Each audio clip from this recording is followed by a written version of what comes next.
नमस्कार दोस्तों, आज आप लोग सुनेंगे भगवत कथा गोकर्ण और धुंधकारी की कहानी। तुंगभद्रा नदी के किनारे एक गांव था। वहाँ आत्मदेव नामक ब्राह्मण अपनी पत्नी धुंधली के साथ रहता था। आत्मदेव सज्जन व्यक्ति थे, परंतु धुंधली स्वभाव की झगड़ने वाली और दूसरों के दोष निकालने वाली स्त्री थी। आत्मदेव निसंतान थे, इसलिए बहुत दुखी रहते थे। संतान प्राप्ति के लिए आत्मदेव ने बहुत प्रयास किए, पर कोई सफलता नहीं मिली। अतः उसने आत्महत्या करने का निश्चय किया। आत्मदेव वन की ओर निकल गए। रास्ते में उन्हें एक महात्मा जी मिले। आत्मदेव उन महात्मा के सामने रोने लगे। महात्मा ने उसके दुख का कारण पूछा। आत्मदेव ने कहा कि मेरे पास खाने पीने के लिए तो बहुत कुछ है, परंतु मेरे पास खाने वाला कोई नहीं है। अतः मैं दुखी हूँ, इसलिए मरने की इच्छा से आत्महत्या करने यहाँ आया हूँ। संतान के लिए मैं इतना दुखी हूँ कि सब सुना सुना लगता है। जिस गाय को पलता हूँ वह भी बांझ हो जाती है। जो पेड़ लगाता हूँ वह भी फलता फूलता नहीं है। मैं बहुत अभागा हूँ। ऐसा कहकर आत्मदेव फूट फूट कर रोने लगा। महात्मा जी ने कहा, तुम्हारे कोई संतान नहीं है, यह तो ईश्वर की कृपा है। जिसके कोई संतान नहीं होती वह तो सभी श्रीणों से मुक्त है। अतः वे ब्राह्मण पुत्र लालसा का मोह त्याग दो, क्योंकि पुत्र की कामना से धन के संसार की भी इच्छाएं जाएगी और तुम परमात्मा से दूर हो जाओगे। प्रतिकूलता में भी जो परमात्मा की कृपा का अनुभव करता है वही सच्चा वैष्णव भक्त है, उसी की सद्गति है। आत्मदेव ने कहा, आपके उपदेशों से मेरी मुक्ति नहीं होगी। मुक्ति के लिए तो पुत्र ही चाहिए। महात्मा जी मुस्कुराए और बोले, शास्त्रों में लिखा है कि पुत्र से मुक्ति नहीं है। जो मनुष्य परमात्मा के लिए जीता है और तन मन धन से परमात्मा के पूर्ण समर्पित है, वही मुक्त है। आत्मदेव ब्राह्मण दुखी होकर बोले, मेरे मरने के बाद मेरा श्राद्ध और पिंडदान नहीं होगा तो मैं अनेक योनियों में भटकता रहूँगा। अतः कृपा करके आप मुझे संतान प्राप्ति का उपाय बताइए। महात्मा जी बोले, यह शरीर ही पिंड है, उसे परमात्मा को अर्पण करना ही पिंडदान है। श्राद्ध करने से पितृ प्रसन्न होते हैं, पर मुक्ति संभव नहीं है। मुक्ति के लिए तो एक ही सत्य कर्म है, स्वयं अपने द्वारा ही अपनी आत्मा का संसार समुद्र से उद्धार करे। ईश्वर के लिए जो जीता है उसे अवश्य मुक्ति मिलती है। परंतु आत्मदेव को महात्मा के वचन न सुहाए और उसने कहा, महात्मा जी, मुझे तो आप पुत्र दे दीजिए, नहीं तो मैं आपके सामने ही प्राण त्यागता हूँ, जिसका दोष आपको भी लगेगा। आत्मदेव के हठ एवं दुराग्रह को देखकर महात्मा जी ने उसे एक फल देते हुए कहा, इसे तुम अपनी पत्नी को खिला देना, इससे उसके एक पुत्र होगा। तुम्हारी स्त्री को 1 साल तक सात्विक जीवन जीना होगा। यदि वह ऐसा करेगी तो बालक शुद्ध स्वभाव वाला होगा। आत्मदेव खुशी खुशी फल लेकर लौटा और अपनी पत्नी को फल दिया। धुंधली ने फल नहीं खाया। अनेक कुतर्क सोचने लगी, अरे गर्भावस्था में तो भारी कष्ट उठाना पड़ेगा, झंझट ही झंझट है। मैं बालक का लालन पालन कैसे करूँगी? और इस फल के रूप में सुखदेव जी जैसा बालक आ गया और 12 बरस तक मैं गर्भवती रही। तो मैं तो मर ही जाऊंगी। धुंधली ने अपनी छोटी बहन से सारी बात कही तो उसने युक्ति बताई, मैं गर्भवती हूँ, मुझे बालक होने वाला है, तो ऐसा करती हूँ कि मैं तुझे अपना बालक दे दूँगी। तू आज से ही गर्भवती होने का नाटक कर और ये फल गाय को खिला दे। महात्मा जी का भी पता चल जाएगा कि कितनी शक्ति है उनमें। समय बीतने पर धुंधली अपनी बहन का पुत्र ले आई और पति को बोला कि मुझे बेटा हुआ है। बड़ा भारी उत्सव मनाया गया, नामकरण संस्कार हुआ। स्वयं का नाम आत्मदेव था, तो उसने बेटे का नाम ब्रह्मदेव रखने का सोचा। ब्रह्मदेव रखने को सोचा, पर धुंधली फिर झगड़ गई। बेटा मेरा है तो नाम आप कैसे रखोगे? आत्मदेव बोले, भाई तू ही रख ले। उसने कहा, मेरा नाम धुंधली है तो मेरे बेटे का नाम धुंधकारी। धुंधली ने गाय को जो फल खिलाया था, उसके 2 महीने पश्चात गाय के गर्भ से मनुष्य का बालक पैदा हुआ, जिसके कान बड़े बड़े थे। इसलिए आत्मदेव ने उसका नाम गोकर्ण रखा। अब दोनों बड़े होने लगे।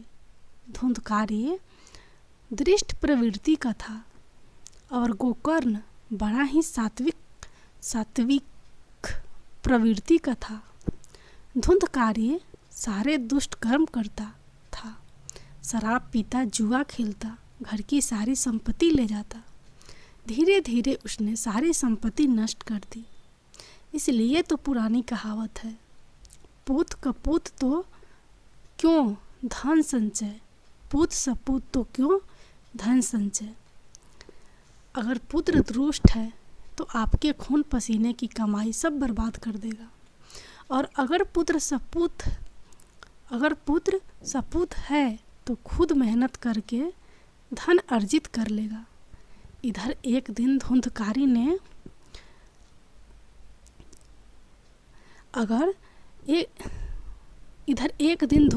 ने आत्मदेव की भी पिटाई कर दी।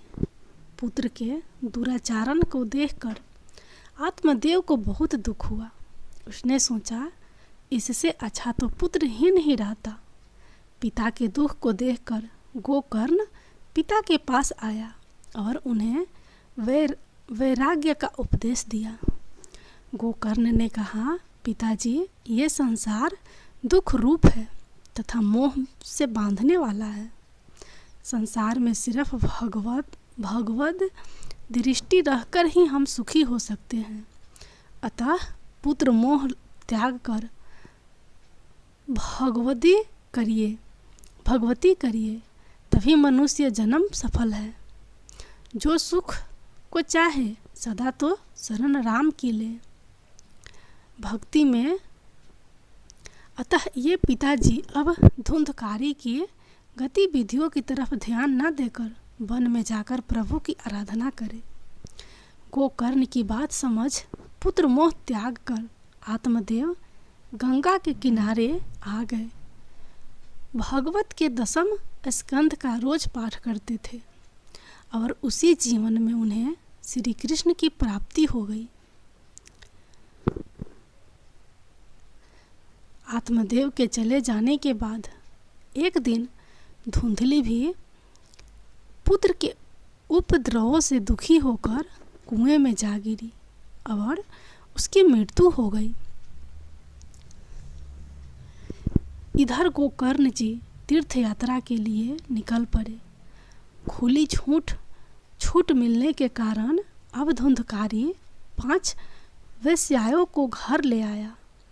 वह वेश्याओं की मांगों को पूरा करने के लिए डांका डालता, शराब पीता, जुआ खेलता था।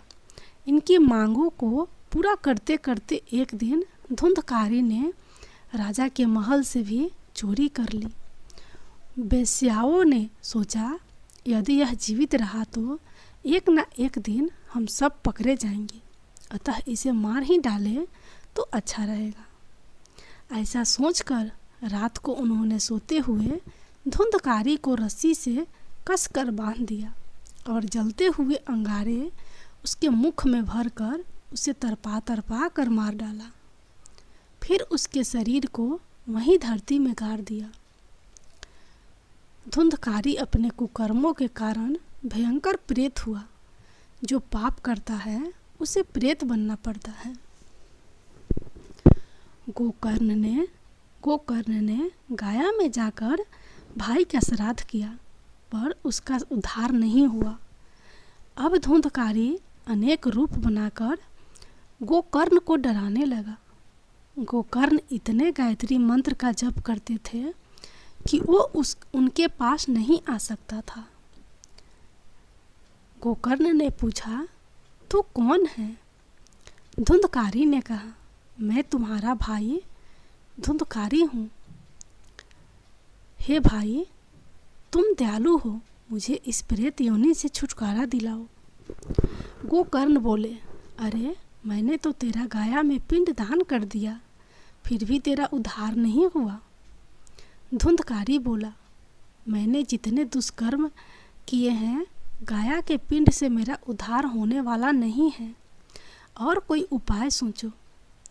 गोकर्ण ने सभी विद्वानों को बुलाकर पूछा, पर कोई उपाय नहीं निकला। अब गोकर्ण ने सूर्य देव को नमन किया और कहा, आप सबके कर्मों के साक्षी हैं। हम प्रायः कहते हैं और कोई नहीं देख रहा है, पर भगवान तो देख ही रहे हैं, क्योंकि सूर्य और चंद्रमा भगवान के दो नेत्र हैं। आप किसी से भी कोई चोरी बचा सकते हैं, पर सूर्य और चंद्र से नहीं बचा सकते।